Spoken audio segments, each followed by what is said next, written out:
시청자 여러분 안녕하세요. 금요일에 또 돌아온 김세영입니다. 수면상한가 금요일에는 여러분들과 또 스페셜하게 함께하고 있죠. 이번 주 많이 힘드셨을 것 같습니다. 걱정 많으실 텐데 오늘 2시간가량 집중해 주시면 좋을 것 같아요. 오늘도 시장 자세하게 진단해 드릴 거고요. 또 여러분들의 종목 고민도 해결해 드리는 시간 가지고 있습니다. 전화번호는 02-2000-4855 지금 아래로 나가고 있죠. 인기가 많아서 지금부터 전화 주셔야지 도움 받아보실 수 있습니다. 지금 바로 전화 주시면 좋을 것 같고요. 그러면 지체하지 않고 저희 첫 번째 코너로 넘어가 보겠습니다. 오늘의 첫 번째 코너는 위클리 이슈 추적 시간인데요. 이분과 함께하겠습니다. 주머니 박철순 매니저입니다. 안녕하세요. 네, 안녕하세요. 네, 매니저님.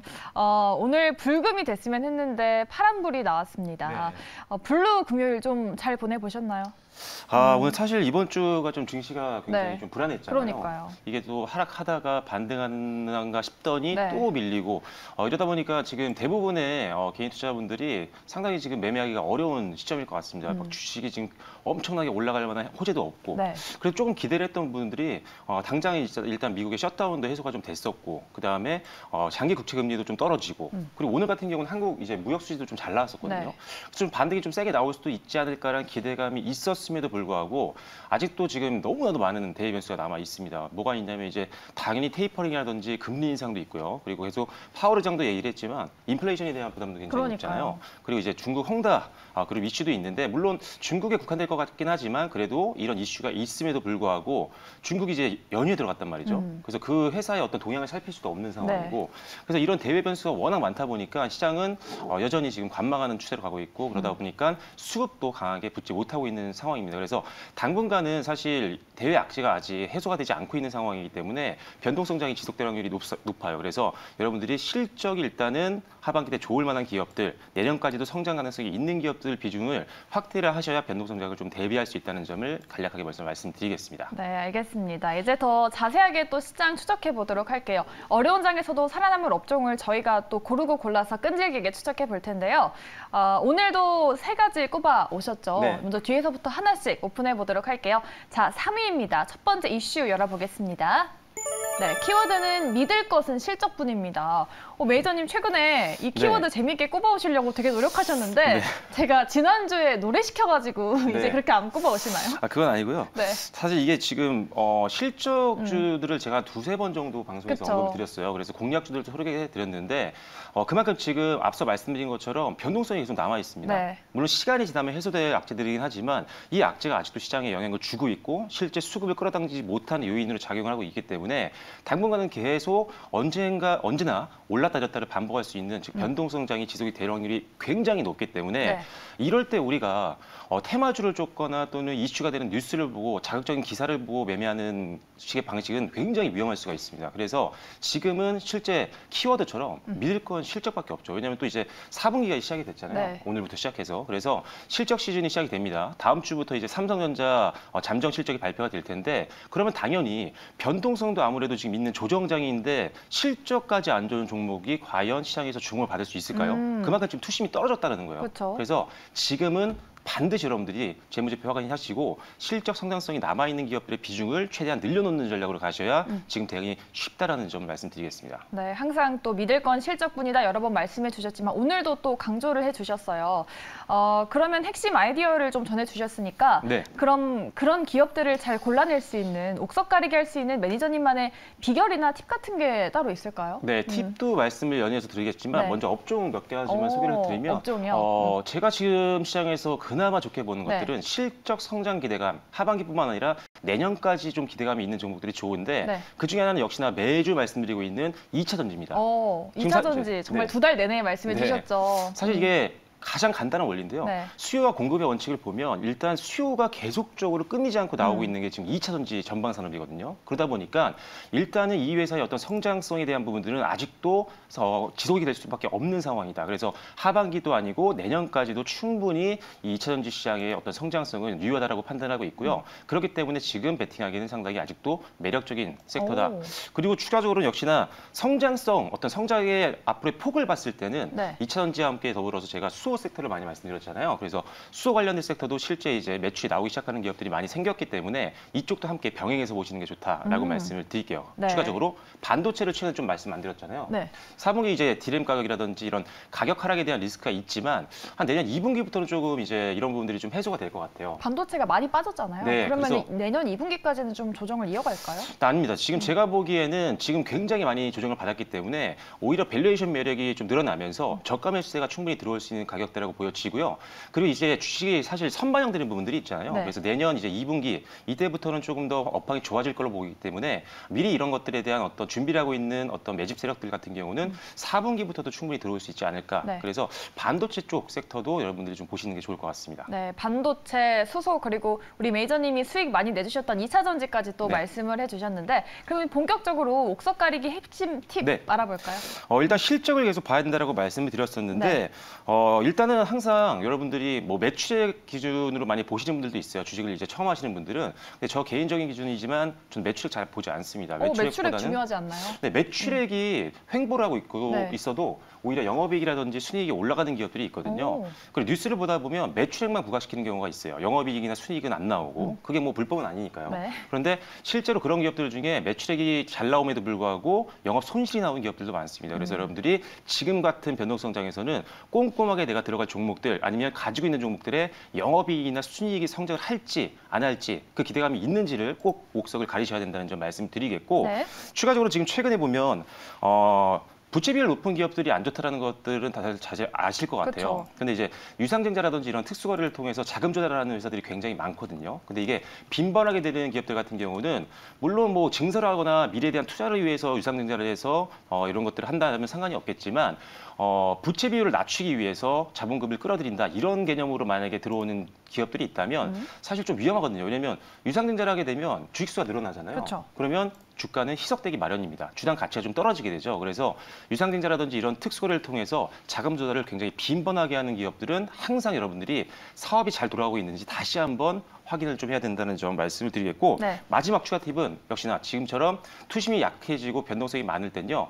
물량 부담이 없는 것들이 필요합니다. 그래서 보호예수라고 들어보셨을 것 같아요. 네. 유상증자를 하게 되면 보통 투자자들이 1년 정도 이제 팔지 못하게 묶여 있게 됩니다. 그걸 우리가 보호예수라고 하는데 이게 이제 풀리게 되면 그 투자자들이 내가 갖고 있던 주식을 팔 수가 있는 그런 시점이 되거든요. 그래서 보호예수 물량들이 있는지 그리고 이 보호예수 물량 비중이 좀 높은 기업들이 있다면 그 풀리는 날을 기점으로 해서 변동성이 강해질 수 있으니까요. 꼭 조심을 해야 된다. 그런데 이걸 어떻게 확인하느냐? 네. 예탁결제원 여러분들이 들어가시면요. 보도자료 쪽에 보면 매달 말일에 말쯤 되면은 다음 달, 한 달 동안의 보호예수 물량이 있는 예정되어 있는 종목들을 찾아볼 수가 있어요. 그래서 예탁결제원 들어가셔서 확인을 하시면 될 것 같습니다. 되게 복잡하네요. 네. 최근에도 뭐 보호예수 물량 관련해서 종목들이 또 많이 화제가 또 됐던 게 있었잖아요. 네. 사실 개인들이 또 그 많은 종목들을 하나하나 다 실적까지 체크하기가 어려운데 그래서 매니저님이 또 매주 도움 주고 계시잖아요. 일단 뭐 VT GMP를 2주 연속 실적주로 가져오셨었는데 네. 시장이 많이 흔들렸음에도 불구하고 나름 잘 버텨줬고 네. 어제 오늘 살짝 고개를 들었거든요. 네. 저점을 이제 좀 다져가는 걸까요? 네, 일단은 지금 VTGMP를 오늘 또 공략적으로 가지고 왔는데 네. 몇 번 소개를 오늘도요? 드렸었죠. 네, 오늘도입니다. 그래서 차트를 보시면 지금 상당히 많이 저점에서 소개를 해드렸었어요. 지금 역사적인 어떻게 보면 연간 저점 구간인데 네. 오히려 지금 3거리일 동안 반등이 나오면서 어떻게 보면 양봉이 계속 나오고 있습니다. 오늘도 지금 시장이 무너졌죠. 코스닥이 2% 가까이 빠졌는데 네. 이 종목은 0.8% 오히려 오르는 모습 보였어요. 지금 실적을 잠시 보시면 왜 실적 관련된 공략주니까요.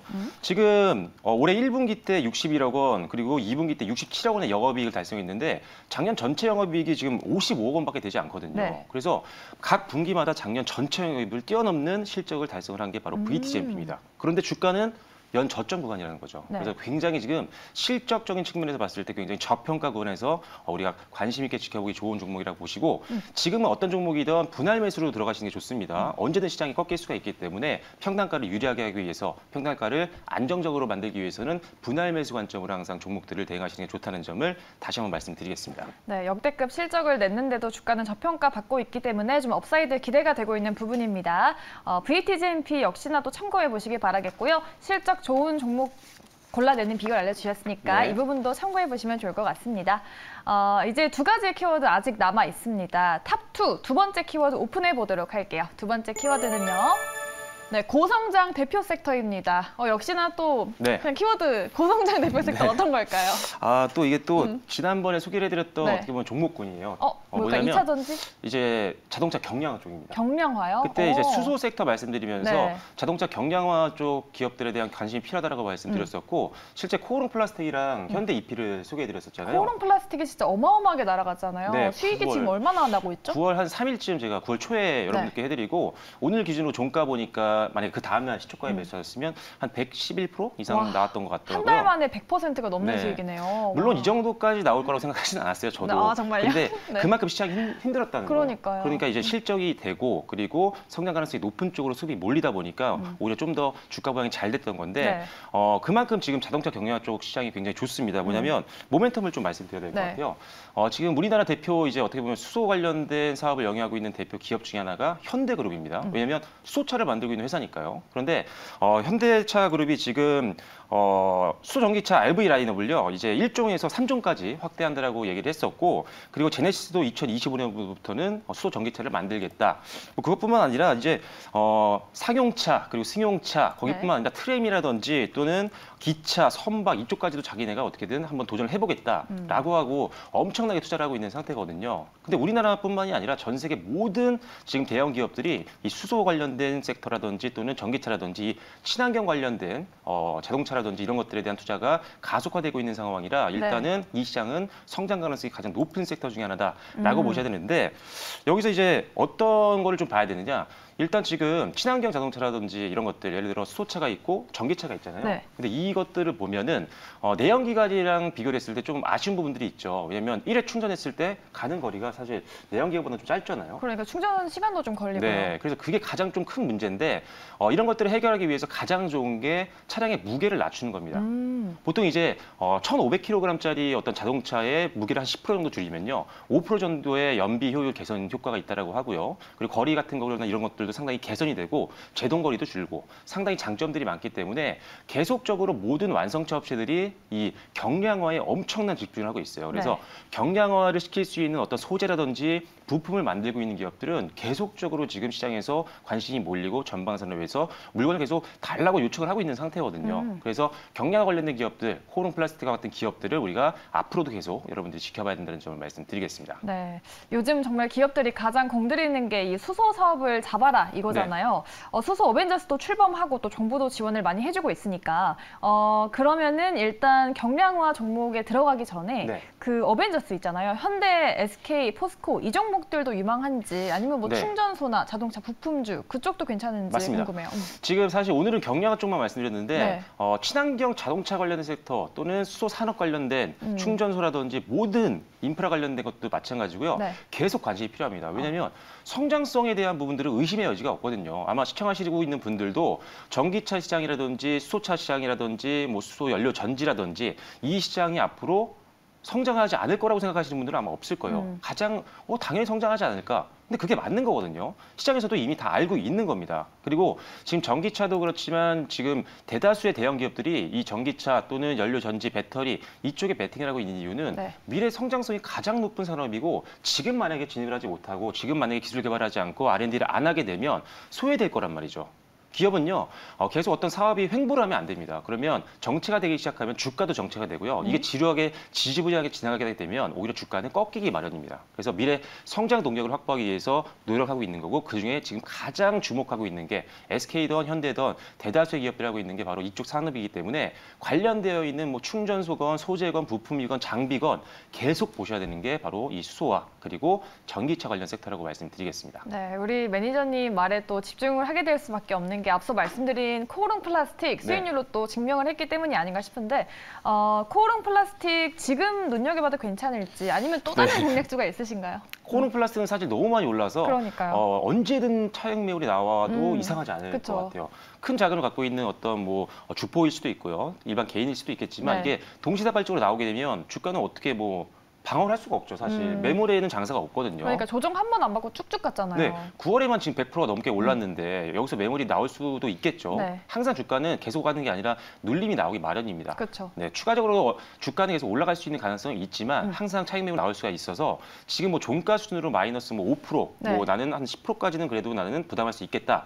자기만의 어떤 기준을 정하시고요. 아니면 뭐 이평선을 이용하셔도 되고 매물대를 이용하셔도 됩니다. 본인만의 딱 손절 라인을 딱 잡으시고 일단 위에는 계속 추세가 남아 있으니까요. 상방은 열어 놓으시는 거예요. 그래서 계속 익절가를 따라 올리시면서 대응하시는 게 가장 좋다라고 보시면 될 것 같아요. 네. 일단 매물 나오면 주저하지 마시고 일단 손절 라인에 터치하는 순간 현금화 시키시고 다시 또 재반등 나오고 눌림 나오고 반등 나올 때 재접근을 고려하시면 되니까요. 너무 욕심 부리지 말고 손절가를 지키는 매매가 가장 중요하다는 점 말씀드리겠습니다. 네, 코오롱 플라스틱이 또 한 달 만에 100% 넘는 수익을 내줘서 우리 시청자분들이 그럼 다음 유망주는 뭘 갖고 오셨을까 정말 기대를 많이 하실 것 네. 같은데 오늘 공략주 어떤 걸까요? 오늘도 역시나 이 차량용 경량 관련된 종목인데 그쵸? 사실 이 종목도 많이 올랐어요. 그런데 코오롱 플라스틱에 비하면은 그나마 좀 눌림이 나오는 모습들이 있었기 때문에 네. 매물이 조금씩은 소화가 된 부분들이 있거든요. 그리고 주가 상승률이 상대적으로 좀 저조했습니다. 네. 어떤 종목이냐면 바로 에코 플라스틱이라고 하는 종목인데 이름이 비슷한 종목이네요. 네, 맞습니다. 이 회사도 이제 플라스틱 관련된 제품들을 만들고 있는 회사인데 이 회사 같은 경우는 이미 현대차라든지 우리나라 대형 글로벌 기업들에게 제품들을 납품을 하고 있습니다. 예를 들어서 뭐 플라스틱 범퍼라든지 플라스틱 팬더 패널이라든지 뭐 이런 것들을 이미 납품을 하고 있는 그런 상태고요. 특히나 얘네가 지금 고강도 이제 초경량 제품입니다. 탄소 섬유 강화 플라스틱 소재를 개발을 했는데 이 제품에 대한 어떤 성장 기대감이 굉장히 높은 상태예요. 지금 부품 포트폴리오가 계속 확대가 되면서 현대자동차의 뭐 G80 후속이라든지 또는 아반떼 후속 그리고 전기차나 소형 SUV도 마찬가지입니다. 계속 이 회사가 개발한 제품이 들어가는 그런 추세이기 때문에 오히려 이제 앞으로 이 신소재 개발한 이 신제품을 통해서 실적이라든지 주가 레벨업을 한번 기대해 볼 수 있는 종목이라고 보여지고요. 네. 지금 차트를 좀 보시면 상당히 많이 올랐어요. 지난 9월달 초에 코오롱 플라스틱처럼 엄청나게 급등이 한번 나오고 눌림이 나왔다가 또 다시 한번 고점까지 올라갔다가 또 지금 조금 밀려 내려왔는데 네. 오늘 6% 가까이 올랐거든요. 오늘 6% 가까이 올랐지만 제가 보기에는 조금 더 여러 번 있는 것 같아요. 그래서 지금 전고점만 일단 짧게 접근하시는 것도 괜찮을 것 같아요. 그래서 지금 주가 수준이라면 한 5,000원 정도가 전고점이니까요. 한번 짧게 보시는 것도 괜찮을 것 같고 다만 난 좀 리스크를 줄이고 싶다라고 하신다면 눌림을 기다리시는 것도 괜찮을 것 같아요. 그래서 지금 제가 보기에는 한 3,500원 정도 선 61선 부분인데 여기서 한번 지지가 나올 수도 있을 것 같거든요. 조정이 나와도요. 그래서 저점 나올 때 반등 보시고 한번 접근하는 것도 괜찮을 것 같습니다. 네, 알겠습니다. 정말 수소에 대한 사랑은 여전하십니다. 코오롱 플라스틱처럼 또 큰 수익 안겨줄 수 있을지 주목을 해보시면 좋을 것 같아요. 여러분도 앞으로 매주 저희랑 함께 하시면서 이렇게 코오롱 플라스틱 같은 종목도 잡아보시면 좋을 것 같습니다. 네, 이번 주도 에코 플라스틱 참고를 해보시면 좋을 것 같아요. 네, 이제 대망의 마지막 탑3 중에 탑 키워드죠. 세 번째 키워드 열어보도록 하겠습니다. 네, 오징어 대유행입니다. 정말 네. 어딜 가나 오징어 게임 네, 얘기예요. 심지어 지금 뭐 다음 달에 낙지 게임도 나오겠다 이런 얘기도 네. 들리고 뭐 꼴뚜기 게임 얘기도 들린다고 하더라고요. 네. 근데 이 콘텐츠주들이 오징어를 필두로 해서 지금 날아가고 있잖아요. 네. 어려운 시장이라 더 부각을 받는 것 같은데 네. 그런 부분이 좀 많나요?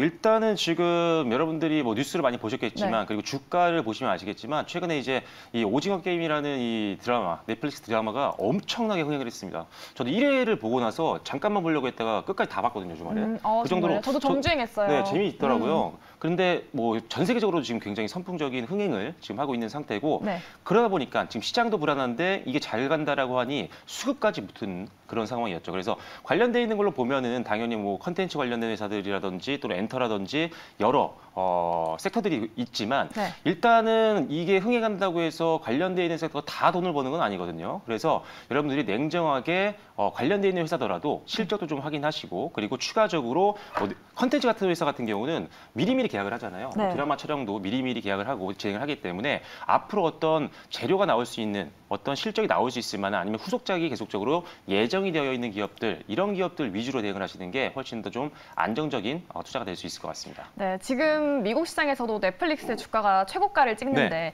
이게 뭐 오징어 게임 때문이다라고 이야기를 하잖아요. 네. 근데 넷플릭스뿐만 아니라 디즈니 플러스도 있고 뭐 애플 TV 플러스도 있잖아요. 네. 이게 다 우리 국내 업체들의 어쨌든 경쟁사들인데 네. 지금 뭐 글로벌 OTT 흐름 좀 어떤가요? 일단 지금 보면요.